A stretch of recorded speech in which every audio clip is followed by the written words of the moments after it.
90% من الناس اللي بتبدأ مونتاج بتوقف في أول شهر، على فكرة مش عشان موهبة ولا عشان برامج، علشان في 5 أسئلة محدش أصلا جاوبك عليهم. أنا عبد الله درويش بشتغل مونتاج تقريبا من سنة 2018، وبدأت أشتغل شغل احترافي مع عملاء بره مصر وجوه مصر من سنة 2020 تقريبا. عشان كده جاي أنقل لك خلاصة التجربة دي. في الفيديو ده هتلاقي إجابات لأهم 5 أسئلة محتاج إن أنت تسألهم لنفسك من أول ما تبدأ مونتاج لحد لما تجيب أول كلاينت. الفيديو ده للناس اللي بتفكر تبدأ مونتاج أو بدأت بالفعل بس واقفة ومش عارفة تروح فين. أول سؤال هو إزاي أبدأ مونتاج؟ أول 30 يوم هو الفيصل بينك وبين إن أنت تكمل في المونتاج أو لأ. ليه أول 30 يوم؟ أول 30 يوم أنت بتبقى داخل بكل حماس، لو ما لقيتش مردود للحماس بتاعك بتبتدي إن أنت تحبط، ودي مشكلة ناس كتير قوي بتقع فيها، وهي إن مفيش خطة واضحة. يعني أنا في أول شهر هعمل إيه؟ بعد ما اخلص اول شهر هعمل ايه؟ بيبقوا داخلين بتوقعات عاليه جدا. يعني مثلا اللي هو ايه، انا بعد اول شهر انا ممكن اعمل فيلم وثائقي، انا بعد اول شهر ممكن اعمل برومو لنايك. الموضوع مش كده، محتاج ان يبقى في رود ماب واضحه، عارف ان انت من اول يوم هتعمل ايه وبعد 30 يوم هتعمل ايه. علشان كده بنقول دايما هي اول 30 يوم هي الدفعه بتاعتك، اللي انت تبقى عارف بالظبط انت هتتحرك من فين وهتروح فين. الحاجه التانيه وهي المايند سيت الغلط. يعني ايه المايند سيت الغلط؟ كلنا عندنا عاده كده اللي هو ايه، انا هبدا لما ابقى جاهز، انا هبدا لما ارتب المكتب، انا هبدا لما الساعه تيجي بالظبط. ده بالظبط اللي انت بتعمله لما تقول انا هبدا لما يبقى عندي بورتفوليو، انا هبدا لما اجيب البرامج. مفيش لحظه هتبقى عندها كامل 100%. ابدا دلوقتي بالامكانيات اللي معاك واستغلها، وفي وقت من الاوقات هتوصل لان انت امكانياتك دي تتطور وانت تتطور معاها. انا مثلا اول لما بدات ما بصيتلهاش كده خالص، انا كنت شغال على لابتوب ما فيهوش كارت شاشه برامات 4 جيجا، يعني حاجه في اسوأ ما انتم متخيلين. وكنت شغال على برامج ادوبي سي اس دي لانها كانت قديمه شويه، فكان الى حد ما الكمبيوتر بتاعي بيقدر ان هو يستحملها. بدات واشتغلت عليها، ما قلتش لا ده انا هستنى لما اجيب لابتوب، لا ده انا استنى لما امكانياتي تعلى. لا، ابدا بالامكانيات اللي معاك، ابدا وطلع شغل، وبعد كده نشوف هنطور ايه وهنعمل ايه. الحاجه اللي بعد كده وهي ان انت تطلع منتج. طلع منتج حتى لو وحش، المهم ان انت تطلع. في رحلتك ان انت تعمل اول فيديو هتتعلم اخطاء كتير وهتتعلم منها وهتشوف حلها وهتشوف انت المفروض تعمل ايه والمفروض ما تعملش ايه. اهم حاجة هي التجربة بايدك. طلع 3 فيديوهات على الاقل، حتى لو ال3 فيديوهات مش حلوين بص بعينك شوف ايه الحلو وايه الوحش وايه اللي انت اتعلمته، واسأل الناس واسأل حد محترف، والله انا عملت فيديو 2 3 ايه رأيك فيه، ايه المشاكل اللي انت شايفني وقعت فيها. واكيد اكيد اكيد في المرحلة دي انت هتتعلم حاجات كتير قوي، على عكس الشخص اللي واقف من بعيد بس هو بيجهز نفسه وعمال ياخد في معلومات بس ما جربش بايده. لما هيجي يجرب بايده هيقابله مشاكل اكتر ما هو متوقع. الحاجة اللي بعد كده وهي اللي الناس كتير قوي فهمها غلط يا جماعة، البرامج مش هي البداية. يعني مش ان انت تقول انا هروح اتعلم البرنامج الفلاني وبعد كده هبتدي ان انا اشتغل واشوف هعمل ايه. افتح البرنامج، طبق مع الفيديو. مش بس طبق مع الفيديو، لو حتى انت عندك معرفة بسيطة جوه البرنامج خش جوه البرنامج وجرب بايدك وخلي المشاكل تقابلك. وانت بتقابلك مشاكل دور على حل ليها وشوف هتحلها ازاي، وشوف الناس المحترفين على النت بيحلوها ازاي. في نفس الوقت ممكن انت تتفرج ان انت ازاي تطور مهارتك في برنامج زي ده. يعني مثلا لو البريمير، شوف فيديو واحد للبريمير، بعد ما تشوف اول فيديو خش وجرب بايدك. بعد لما تجرب بايدك هيقابلك مشاكل، شوف بتتحل ازاي. بعد لما تشوف بتتحل ازاي مع الوقت ابتدي تتفرج على ناس بتشوف بتستغل بقى البريمير ازاي، شوف هي بتعمل ايه عشان تسرع وقتها، شوف بتعمل ايه عشان تطلع فيديوهات احترافية. الحاجة اللي بعد كده وهي يا جماعة يعني اليوتيوب كافي، اليوتيوب كافي وفيه كل حاجة، اللهم إلا حاجة واحدة بس وهي الرود ماب اللي انت تمشي عليها. بس كمعلومات كداتا اليوتيوب فيه فيديوهات كتير جدا. لو انت قابلك اي مشكلة في جوه الايديتنج جوه السوفت وير جوه اي حاجة، خش على اليوتيوب سرش بيها هتلاقي الحل بتاعها. دي حاجة خليها في دماغك دايما. ودي كانت ببساطة جدا إجابتي على سؤال إزاي أبدأ من الصفر. السؤال اللي بعد كده اللي أنت ممكن تكون بتسأله لنفسك، إيه أحسن سوفت وير أبدأ بيه؟ خليني أجاوبك بكل بساطة. لو أنت مبتدئ ولسه بتبدأ، كاب كود بي سي أو موبايل هو أحسن حاجة ليك دلوقتي. أشوف ناس كتير بتقول لي بس كاب كود ده مش برنامج احترافي، لا إحنا عايزين نبقى محترفين. ما هو واحدة واحدة. هل عمرك شفت حد بيطلع السلم من الدور الثاني أو الثالث؟ نطلع من الدور الأرضي. فخلي في دماغك دايما إن كاب كود ده هو ده الدور الارضي. بعد لما تخلص كاب كات وتخلص الدور الارضي وتبقى فاهم ان كاب كات بالنسبه لك هيبقى سهل وسريع على الجهاز بتاعك، لو انت ما عندكش امكانيات وبالنسبه لك عشان تستوعب يعني ايه فكره فيديو اديتنج. بعد كده خش بريمير وخش افتر وخش كل اللي انت عايزه. حاجه تانية، معظم الناس دلوقتي بتطلب فيديوهات شورت فورم او الريلز، الحاجات اللي هي السريعه. كاب كات متميز فيها جدا وبيعملها بسرعه جدا. ليه؟ لان انا مش محتاج اطلع حاجه سينماتيك فاروح لبريمير، مش محتاجه الوان كويسه، مش محتاج كل ده. انا كل اللي محتاجه فيديو سهل وسريع وبسيط، وده معظم اللي السوق بيحتاجه. فعشان كده بقول لك دايما لو انت مبتدئ ابدا بكاب كات. بعد لما تخلص دور الكاب كات خش بقى على البريمير برو. البريمير برو بقى ده اللي الكلاينت التقيله او الكلاينت الكبيره بتطلبه، وبتطلب حاجات معينه فيه، والحاجات دي ما تتعملش جوه الكاب كات. يعني مثلا لو احنا بنعمل برومو معانا داتا كبيره جدا، في ناس بتعملها على الكاب كات، بس خلينا اقول ان شويه الكاب كات مش بتاع الحته دي، هو الكاب كات بتاع فيديوهات الريلز السريعه اللي عايزين ننجزها بسرعه.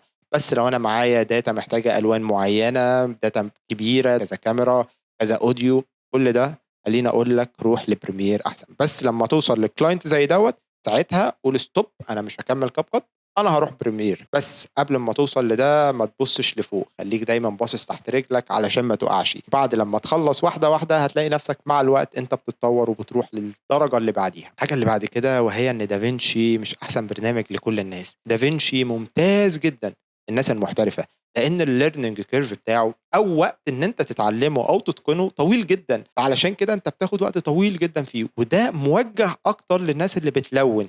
يعني ايه بتلون؟ يعني مثلا في الكاميرات لو انا عايز اخد اضاءه احترافيه او عايز يبقى عندي اوبشنز كتير او فرايتي كتيره وانا بلون، بصور حاجه اسمها لوج، اللي هي الالوان اللي بتبقى باهته دي بتتلون على دافينشي. ودي حاجه ادفانسد قوي قوي قوي. يعني خلينا اقول ان هي معظم الناس اللي في السوشيال ميديا مش بيعملوا ده، الا الناس المشهوره واللي عندهم كاميرات تسمح ان هم يعملوا ده، او الناس اللي بتصور افلام، فده اللي بيتعمل في الافلام. فانا مش معقول ان انا هكون واحد ببدا في الفيديو اديتنج واروح لدافينشي اللي هو اصلا متخصص في حاجات معينه. ما بقولش ان هو ما بيعملش بقيه الحاجات، هو بيعملها، بس ليه اصلا ابدا بيه؟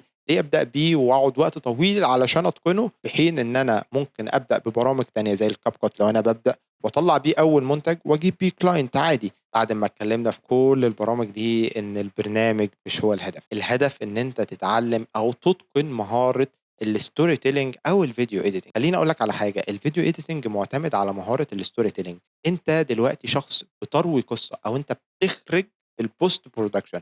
المخرج بيخرج في اللوكيشن، وانت في البوست برودكشن انت المخرج، انت اللي بتوصل احساسك للناس، انت اللي عايز توصل ايه للناس، عايز تروي القصه بشكل ازاي. انت عايز الشخص اللي بيتفرج على الفيديو سواء لونج فورم او شورت فورم يكمل الفيديو من اول لحظه فيه لحد اخر لحظه، ما يفصلش منك، ويكون واصل له بالظبط احساس كل حاجه بتعملها، كل قط بتعملها، كل ساوند افكت، كل ترانزيشن ليه هدف واضح ومحدد للشخص اللي انت بتوصله له. فعلشان كده ده اهم، ده مهاره الفيديو اديتنج. دايما بحب اديها بمثال. يا جماعه احنا اول لما اتعلمنا نكتب، هل كلنا بقينا خطاطين لمجرد ان احنا بقينا بنعرف نكتب الحروف الابجديه؟ لا. اللي احنا عرفنا نعمله وهو استخدام التول وهي القلم. القلم ده خلينا اقول ان هو البريمير ودافنشي وكاب كات. القلم ده التول اللي احنا بنستخدمها. مش اي حد بيعرف يمسك قلم ويكتب حروف ابجديه فهو خطاط. طب مين الخطاط؟ ده بقى المبدع، ده الفنان، ده اللي طور موهبه الخط. وهي كذلك موهبه الفيديو اديتنج، مش بس انك تعرف تستخدم برامج، بس انك تعرف تعمل فيديو بيروي القصه. ده باختصار جدا الفرق بين ان انت تكون بتتعلم تول وان انت تكون بتتعلم فيديو اديتنج. اخر حاجه كاب كات يا جماعه للفيديوهات السريعه والشورت فورم، ولو انت لسه بتبدا بريمير للفيديوهات الطويله لفيديوهات البرومو، او لو انت ادفانسد شويه وعايز تخش تعمل كل حاجه على بريمير برو ومعاك كلاينت، فدوس في بريمير برو واشترك فيه، وصدقني ورثت جدا جدا جدا كل جنيه هتدفعه في البرنامج. السؤال الثالث وهو ايه احسن منصه للفريلانس؟ خليني اقول لك ان من وجهه نظري، ودي كلها وجهه نظر شخصيه، اب وورك بالنسبه لي هو افضل ويب سايت علشان تجيب منه كلاينت اجنبي. وبحسه بروفيشنال شويه، والناس اللي فيه معظمهم، مش هقول كلهم لان كل منصه فيها الحلو والوحش، معظمهم هتلاقيهم ناس بروفيشنال وفاهمه هم بيعملوا ايه. المنصه اللي بعد كده وهي منصه مستقل. منصة مستقل هي أكبر منصة في الوطن العربي، هتلاقي عليها ناس عرب كتير جدا من الوطن العربي، وفيهم ناس كويسين وفيهم ناس بتدفع كويس جدا. وميزته إن هو عربي، فأي حد بيتكلم عربي هيلاقي التعامل هناك سهل جدا، وإن هو يجيب كلاينت لو هو شغله حلو ومستواه كويس هيكون سهل إن شاء الله. أنصحك بإيه لو أنت لسه بتبدأ؟ ابدأ بمستقل. مستقل زي ما قلت لك هو سهل ليك في البداية لأنه عربي وهتعرف تتعامل عليه بسرعة. خد منه أول ريفيو، خد ثقة، خُد إزاي تتعامل مع العميل، الأول بلغتك الأم، وبعد كده ممكن نخش على موقع شبه موقع Upwork، أو إن إحنا نخش على موقع freelancing عادي جدًا. خلاص إحنا خدنا الدفعة الأولى زي ما بيقولوا، بعد كده كل حاجة هتبقى سهلة. فأنت لو عايز تبدأ كfreelancing ابدأ بمستقل. الحاجة الغلط أو الاعتقاد الغلط عند معظم الناس إن هو طب إيه أحسن منصة؟ يا جماعة ما فيش حاجة اسمها أحسن وأوحش، كل المنصات فيها الحلو وفيها الوحش، في حاجة اسمها إيه المناسب ليك في الوقت الحالي. يعني والله أنت واحد professional وعندك portfolio قوي جدًا وعايز تجيب client أجانب، أنت already اتعاملت مع client وعارف تhandle الclient إزاي وتتعامل معاه إزاي، روح Upwork فرصتك هناك هتبقى أكبر. طيب أنا والله لسه حد بابدأ وما عنديش review وما عنديش client كتيرة، روح مستقل. أو لو أنت حاجة تالتة خالص ابتدي اسأل نفسك شوية أسئلة وشوف إيه المتاح قدامك وشوف إيه المناسب ليك، يمكن يكون المناسب ليّا هو مش مناسب ليك، أو المناسب ليك مش مناسب ليّا أو لغيرك. فبالضبط اسأل نفسك إيه المناسب ليّا، مش إيه أحسن منصة. الغلطة الكبيرة بقى وهي الناس اللي بتشتت نفسها شوية، تلاقي الناس داخلة على كل المنصات، بُص أنا عايز فرصتي تبقى أكبر فأنا هاخش على كل المنصات اللي في الدنيا. غلط، أنت وزّعت اهتمامك وتركيزك على أكتر من منصة، فبقيت كده كأن معاك مَيّة ومعاك 5 كوبايات، فحطيت في كل كوباية إيه، شوية صغيرين، لا اللي هيشربهم هيشبع ولا مثلًا أنت ما اديتوش خالص، لأ أنت اديته شوية صغيرين. طيب لو إحنا حطينا كل اهتمامنا وتركيزنا على منصة واحدة وعرفنا المنصة دي محتاجة إيه، وعرفنا إيه الحاجة اللي توصّلنا للمنصة دي، ده هيبقى أفضل كتير، وهيبقى فرصتك خُد بالك، فرصتك إنك تاخد client كويس مناسب ليك أكبر بكتير. السؤال الرابع وهو إزاي بقى أبدأ كfreelancing فعليًا؟ أول حاجة لازم تعمل portfolio. الportfolio ده هو زي وثيقة الضمان بينك وبين العميل إن أنت بتعرف تعمل الشغل ده.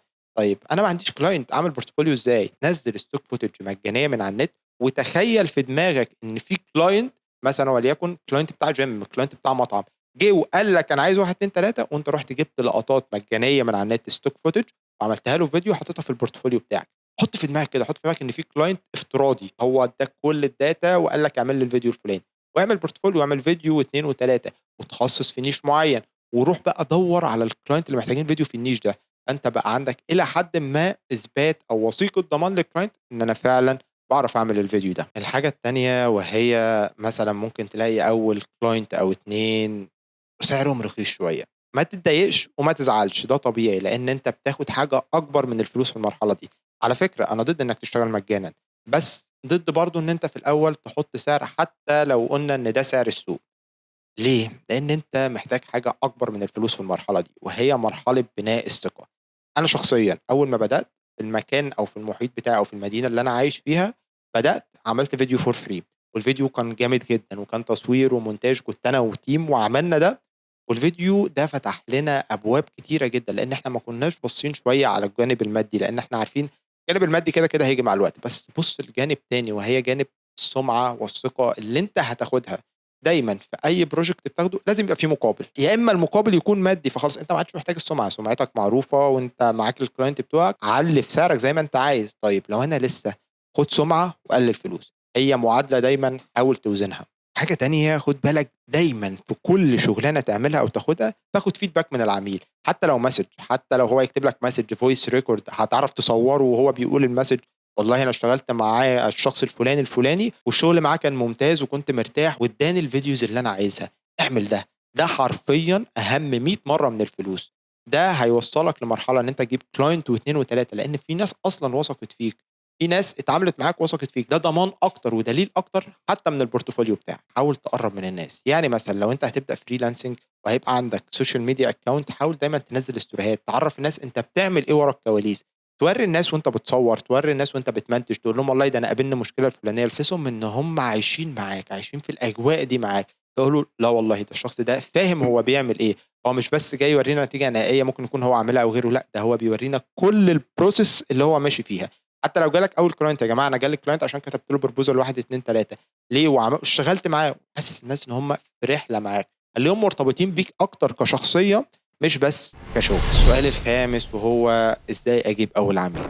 السؤال ده ناس كتير أوي بتسأله وإجابته بكل بساطة واللي دايمًا باقولها لكل الناس، أول عميل هو من الناس اللي أنت عارفها، زي بالضبط أنت رايح تصطاد، السمكة تحت رجلك، ما تبُصّش بعيد وتقول لي أنا هاروح أجيب من مواقع الfreelancing وهاروح أجيب من كذا، كلنا حوالينا ناس يا إما عندهم مشروع عايزين يصوّروه، يا اما عندهم حاجه بيبيعوها عايزين يصوروها. كل دي ناس عايزه فيديوهات، عايزه تعمل لها مونتاج. اطلب منهم، الناس دي اسهل ان انت تاخد منها الشغل، لان هم عارفينك، هم يعني معارف، والى حد ما في ثقه اكتر من شخص ما يعرفكش خالص. فدايما ابدا بدايره معارفك، بص حواليك، شوف الناس اللي انت تعرفها، اعرض خدماتك على الناس. ممكن الناس اصلا ما يكونوش عارفين ان انت بتقدم خدمه زي دي، اعرض عليهم خدماتك. الحاجه التانيه وخليها دايما في دماغك وانت بتبدا، الكلاينت قبل ما يطلب منك هو عايز ايه. دايما لو انت هتقدم له بروبوزال، او حد من قرايبك، او حد من الدايره اللي حواليك، او المدينه اللي انت عايش فيها، قدم له بروبوزال او سامبل على الشغل بتاعه هو.